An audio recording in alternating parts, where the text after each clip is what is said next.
भारतीय news broadcast में आपका स्वागत है। चलिए नजर डालते हैं आज की मुख्य खबरों पर। हरियाणा के पूर्व इनेलो एमएलए दिलबाग सिंह और उनके करीबियों के ठिकाने से एनफोर्समेंट डायरेक्टोरेट ईडी ने बड़ी बरामदगी की है। ईडी ने गुरुवार को रेड की थी।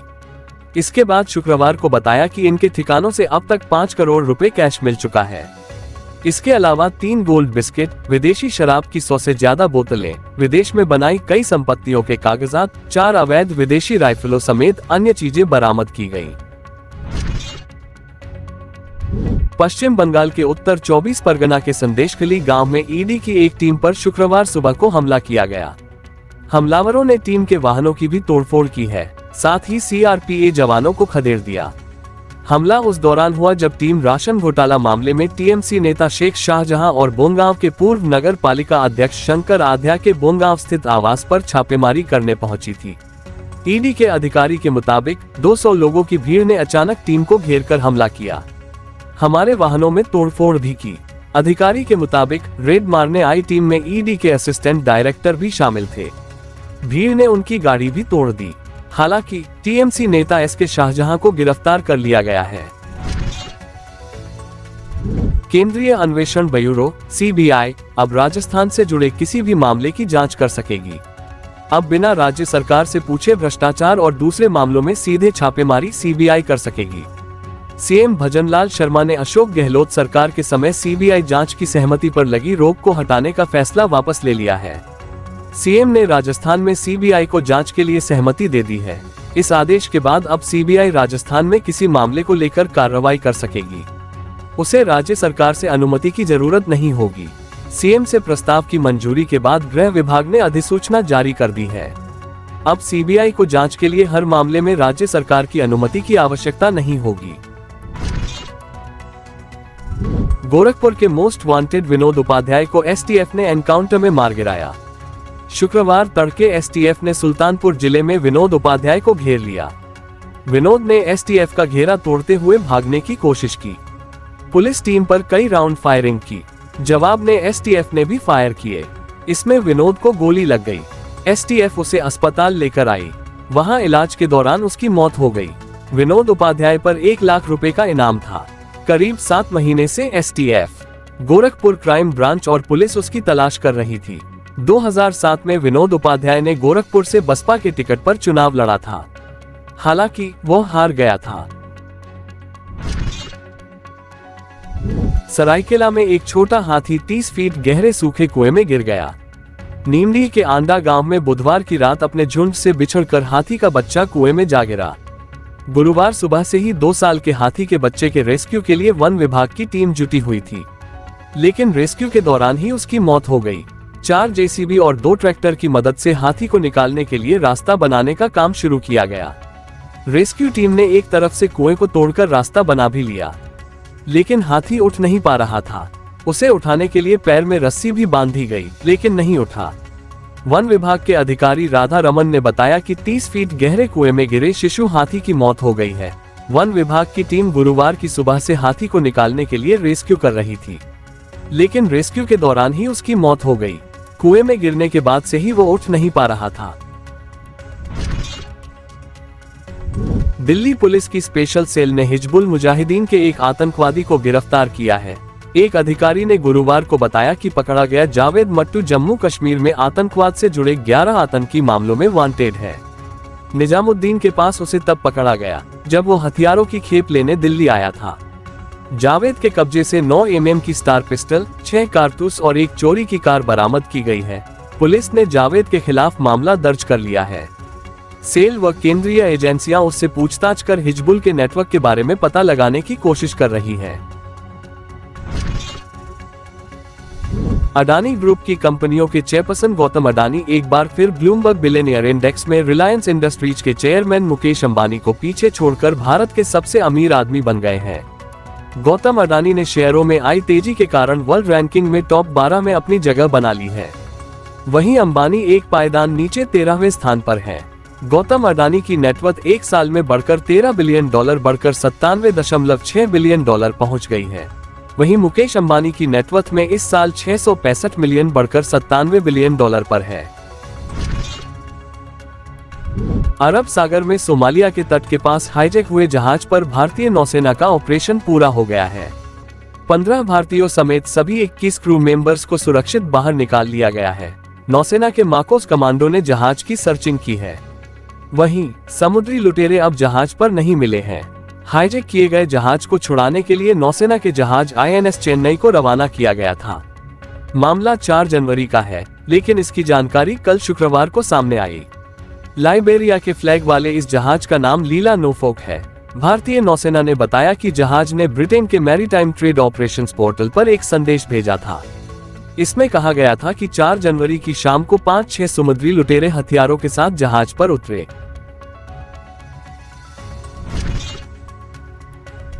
भारतीय रेलवे ने पहली बार 140 किलोमीटर प्रति घंटे की स्पीड पर कवच सिस्टम का ट्रायल किया है। ये ट्रायल मथुरा और पलवल के बीच 30 दिसंबर को किया गया। इस सिस्टम को ट्रेनों की टक्कर रोकने के लिए तैयार किया गया है। किसी इमरजेंसी की स्थिति में अगर ड्राइवर ब्रेक नहीं मार पाता है तो ये सिस्टम ऑटोमेटिकली ब्रेक लगाएगा। इससे पहले कवच सिस्टम के 3 ट्रायल किए गए थे। ये तीनों ही ट्रायल 130 किलोमीटर प्रति घंटे की रफ्तार पर साउथ सेंट्रल रेलवे के 3 सेक्शंस में किए गए थे। उनमें पॉजिटिव नतीजे देखने को मिले थे। आगरा डिवीजन की PRO प्रशस्ति श्रीवास्तव ने बताया कि ताज़ा ट्रायल के नतीजे बेहद अच्छे रहे हैं। उनसे हमें आगे और ट्रायल करने की उम्मीद मिली है। हम इस रिपोर्ट को रिसर्च डिजाइन और स्टैंडर्ड्स ऑर्गेनाइजेशन के साथ मिलकर डिटेल में स्टडी करेंगे और सुधार करेंगे। RDSO ने ही कवच सिस्टम को डेवलप किया है। इसे देश भर के रेल नेटवर्क में लगाया जाना है। प्रधानमंत्री नरेंद्र मोदी की अध्यक्षता में केंद्रीय कैबिनेट ने शुक्रवार को अयोध्या एयरपोर्ट को इंटरनेशनल एयरपोर्ट बनाने पर मंजूरी दे दी है। इसका नाम महर्षि वाल्मीकि इंटरनेशनल एयरपोर्ट अयोध्याधाम रखा गया है। प्रेस रिलीज में कहा गया कि अयोध्या की आर्थिक क्षमता और ग्लोबल तीर्थस्थल के तौर पर इसके महत्व को बढ़ाने, विदेशी तीर्थयात्रियों और टूरिस्ट के लिए दरवाजा खोलने के लिए अयोध्या एयरपोर्ट को इंटरनेशनल एयरपोर्ट का दर्जा देना जरूरी है। महाराष्ट्र स्टेट कोऑपरेटिव बैंक घोटाले मामले में ईडी ने शुक्रवार को पुणे के बारामती में रेड डाली है। यहां पर बारामती एग्रो पर छापेमारी की गई है।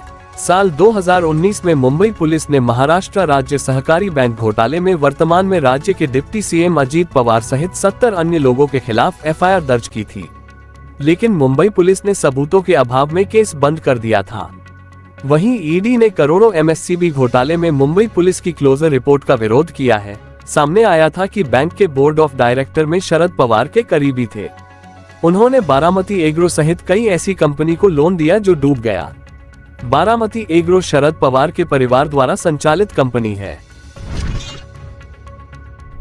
पश्चिम बंगाल के कोलकाता में मौजूद देश के सबसे बड़े म्यूजियम इंडियन म्यूजियम को बम से उड़ाने का धमकी भरा मेल शुक्रवार को कोलकाता पुलिस को मिला। मेल टेरराइजर्स 111 नाम के ग्रुप ने भेजा है।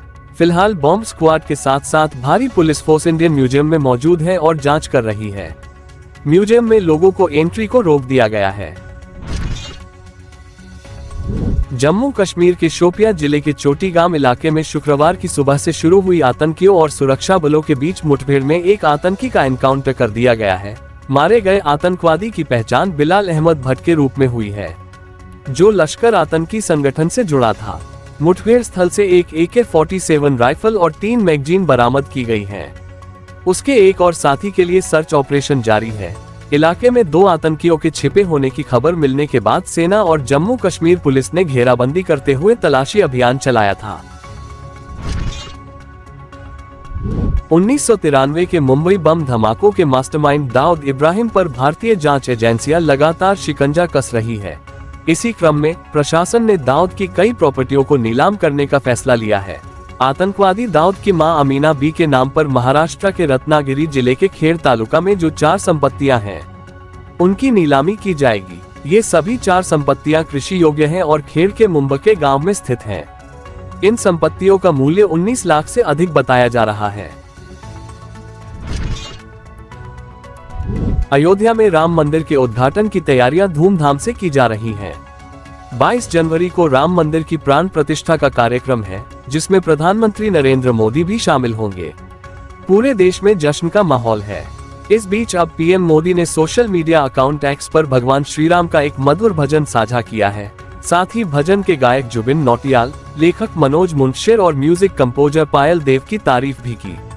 पीएम मोदी ने मेरे घर राम आए हैं भजन साझा करते हुए लिखा, भगवान श्री राम की प्राण प्रतिष्ठा के सुअवसर पर अयोध्या के साथ साथ पूरा देश राममय हो रहा है। राम लला की भक्ति से ओतप्रोत जुबिन नौटियाल जी, पायल देव जी और मनोज मुंशिर जी का ये स्वागत भजन दिल को छू लेने वाला है। चंद्रमा के दक्षिण ध्रुवीय क्षेत्र में चंद्रयान 3 की सफलतापूर्वक लैंडिंग के बाद भारत अब सूर्य पर भी अपना परचम फहराने को तैयार है। भारत का पहला सूर्य मिशन अब अपने लक्ष्य तक पहुंचने के अंतिम पड़ाव में है। इस बीच भारतीय अंतरिक्ष अनुसंधान संगठन इसरो ने एक बड़ी जानकारी दी।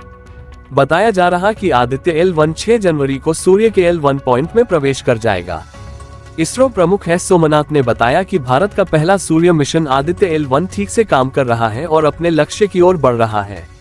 6 जनवरी की शाम 4 बजे वो लैग्रेंज 1 बिंदु पर हेलो ऑर्बिट कक्षा में पहुंच जाएगा। बता दें कि L1 पॉइंट वो स्थान है जहां पृथ्वी और सूर्य दोनों ग्रहों के गुरुत्वाकर्षण के बीच संतुलन रहता है। ये बिंदु पृथ्वी से 15 लाख किमी दूर है, जो सूर्य और पृथ्वी के बीच की दूरी का मात्र 1% है। भारतीय अंतरिक्ष एजेंसी इसरो को बड़ी सफलता मिली है। दरअसल इसरो ने शुक्रवार को फ्यूल सेल तकनीक का सफल परीक्षण किया। इसरो के भविष्य के मिशन और डाटा इकट्ठा करने के लिहाज से यह फ्यूल सेल तकनीक बेहद अहम है। इस तकनीक की मदद से ईंधन रिचार्ज किया जा सकता है और इससे कोई उत्सर्जन भी नहीं होता। अंतरिक्ष में ऊर्जा जरूरतों को पूरा करने और पीने के पानी के लिए ये तकनीक सबसे आदर्श है। शिक्षा मंत्रालय की तरफ से परीक्षा पे चर्चा 2024 कार्यक्रम के 7वें संस्करण के लिए पंजीकरण की प्रक्रिया 11 दिसंबर 2023 से जारी है। अब तक इस कार्यक्रम के लिए 1 करोड़ से अधिक छात्र, अभिभावक, शिक्षक रजिस्ट्रेशन करवा चुके हैं। परीक्षा पे चर्चा 2024 कार्यक्रम में शामिल होने के इच्छुक लोग 12 जनवरी 2024 तक आधिकारिक वेबसाइट innovateindia.mygov.in पर जाकर पंजीकरण करवा सकते हैं। परीक्षा पे चर्चा कार्यक्रम इस वर्ष 29 जनवरी 2024 को नई दिल्ली के भारत मंडपम ITPO प्रगति मैदान में सुबह 11 बजे से शुरू होगा। इस कार्यक्रम में करीब 4000 लोग पीएम मोदी से बातचीत कर सकेंगे। इसके साथ ही हर राज्य और केंद्र शासित प्रदेश के 2 छात्र, 1 शिक्षक, कला उत्सव और वीर गाथा के विजेताओं को मुख्य कार्यक्रम में स्पेशल गेस्ट के तौर पर आमंत्रित किया जाएगा। परीक्षा पे चर्चा कार्यक्रम अभिभावकों, शिक्षकों और 6वीं कक्षा से 12वीं कक्षा के छात्रों के लिए माईजीओवी पोर्टल पर ऑनलाइन MCQ प्रतियोगिता 11 दिसंबर 2023 से 12 जनवरी 2024 तक चलेगी। परीक्षा पे चर्चा कार्यक्रम में पीएम मोदी शामिल होते हैं। ये कार्यक्रम छात्रों को तनाव से मुक्ति के लिए एक माहौल देता है। केंद्रीय मंत्रिमंडल ने उप योजनाओं को क्लब करने के लिए पृथ्वी विज्ञान मंत्रालय के प्रस्ताव को मंजूरी दे दी है। सरकार ने शुक्रवार को 2021 से 5 साल की अवधि में 4797 करोड़ रुपए की लागत से पृथ्वी विज्ञान पहल को मंजूरी दे दी है। इस योजना में वायुमंडल और जलवायु अनुसंधान मॉडलिंग अवलोकन प्रणाली और सेवाएं, महासागर सेवाएं, मॉडलिंग अनुप्रयोग, संसाधन और प्रौद्योगिकी, ध्रुवीय विज्ञान और क्रायोस्फीयर अनुसंधान, भूकंप विज्ञान और विज्ञान का अध्ययन शामिल है। नरेंद्र मोदी सरकार के सत्ता में आने के बाद से दिसंबर 2023 तक राष्ट्रीय राजमार्गों की कुल लंबाई 60% बढ़कर 1,46,145 किलोमीटर हो गई है, जो 2014 में 91,287 किलोमीटर थी। सड़क परिवहन और राजमार्ग सचिव अनुराग जैन ने शुक्रवार को ये जानकारी दी। भारतीय अर्थव्यवस्था को लेकर राष्ट्रीय सांख्यिकी कार्यालय द्वारा शुक्रवार को अनुमानित आंकड़े जारी किए गए हैं। वित्त वर्ष 2023-24 में भारतीय अर्थव्यवस्था की वृद्धि दर 7.3% रहने का अनुमान है, जो पिछले वर्ष 7.2% थी। अनुमान के मुताबिक इसकी बढ़ोतरी का कारण खनन और उत्खनन, विनिर्माण और सेवा क्षेत्रों के कुछ क्षेत्रों का अच्छा प्रदर्शन है। 2024 का T20 वर्ल्ड कप 1 से 29 जून तक खेला जाएगा। वेस्टइंडीज और अमेरिका के 9 शहरों में 55 मैच होंगे। भारत और पाकिस्तान एक ही ग्रुप में हैं। दोनों के बीच ग्रुप स्टेज का मुकाबला 9 जून को न्यूयॉर्क में खेला जाएगा। वहीं फाइनल मैच 29 जून को वेस्टइंडीज के बारबाडोस शहर में होगा। T20 वर्ल्ड कप में पहली बार 20 टीमें शामिल की गई हैं। इससे पहले हुए 2 संस्करण में 16-16 टीमें थीं। इंग्लैंड डिफेंडिंग चैंपियन है। जबकि भारत ने 2007 में पहले ही टूर्नामेंट का खिताब जीता था। उत्तर कोरिया और दक्षिण कोरिया के बीच का विवाद लगातार बढ़ता जा रहा है और कोरियाई प्रायद्वीप में जंग की स्थिति बनती दिख रही है। दक्षिण की सेना लगातार हमले का अभ्यास कर रही है। इसी को लेकर शुक्रवार को दक्षिण कोरिया ने उत्तर कोरियाई सीमा के पास येओनप्योंग द्वीप के निवासियों को जल्द जगह खाली करने को कहा।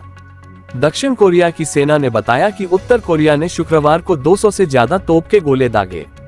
गोले उत्तरी सीमा रेखा के उत्तर में गिरे, जो दोनों कोरियाई देशों के बीच वास्तविक समुद्री सीमा है। हालांकि किसी तरह के नुकसान की खबर नहीं है। दक्षिण कोरिया की सेना के जॉइंट चीफ्स ऑफ स्टाफ ने कहा है कि बफर जोन में बमबारी कर उत्तर कोरिया ने दोनों देशों के बीच साल 2018 में किए गए समझौते का उल्लंघन किया है। आपको बता दें कि पिछले कुछ घंटे में दोनों देशों के बीच का तनाव काफी बढ़ गया है। दक्षिण कोरिया ने उत्तर कोरिया के इस अभ्यास को उकसाने वाला बताया। ऐसी और ताज़ा खबरों के लिए हमारे चैनल BNB को सब्सक्राइब करें और इस वीडियो को लाइक और शेयर करें। धन्यवाद।